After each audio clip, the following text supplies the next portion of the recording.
Thank you all for coming here tonight. I was wearing the white coat to try to warm up. It's kind of cold up here on the stage.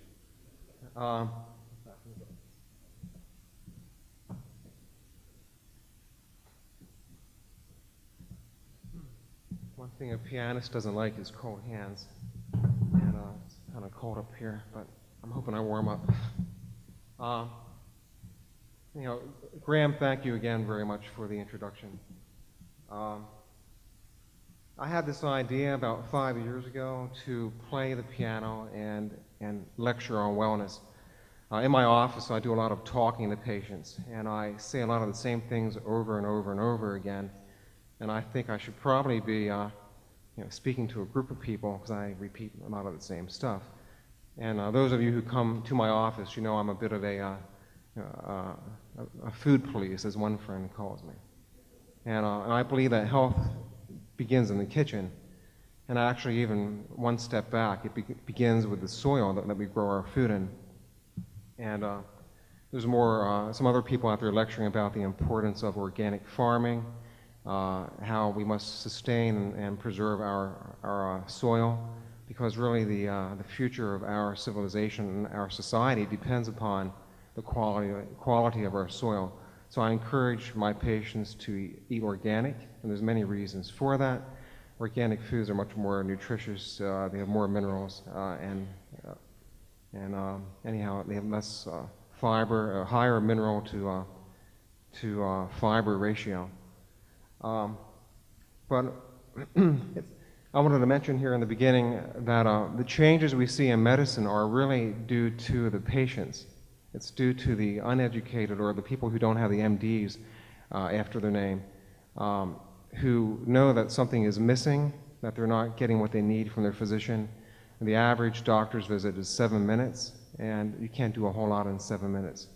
You can write a prescription out, you can order some tests, but you cannot counsel people on how to get healthy.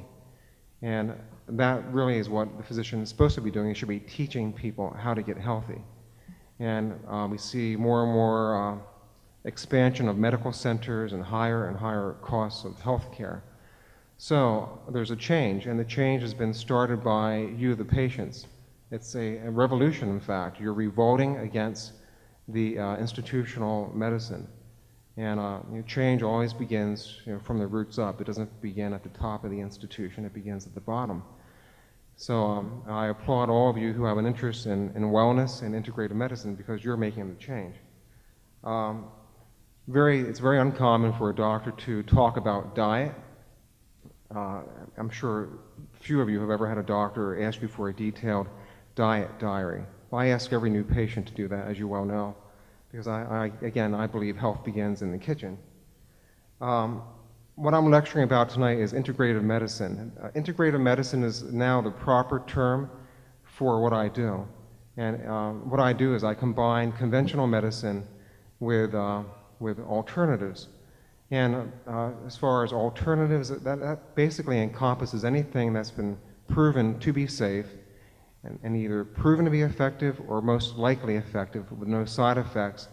And when there's no other options, that's a good place to start. So by practicing integrative medicine, I have a whole lot more in my doctor's bag or on my shelves to offer people.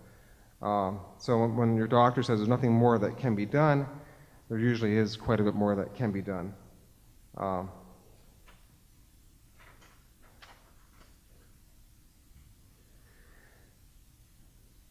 So my next piece was chosen because of this revolution, and Chopin wrote a number of etudes which are designed to be exercises.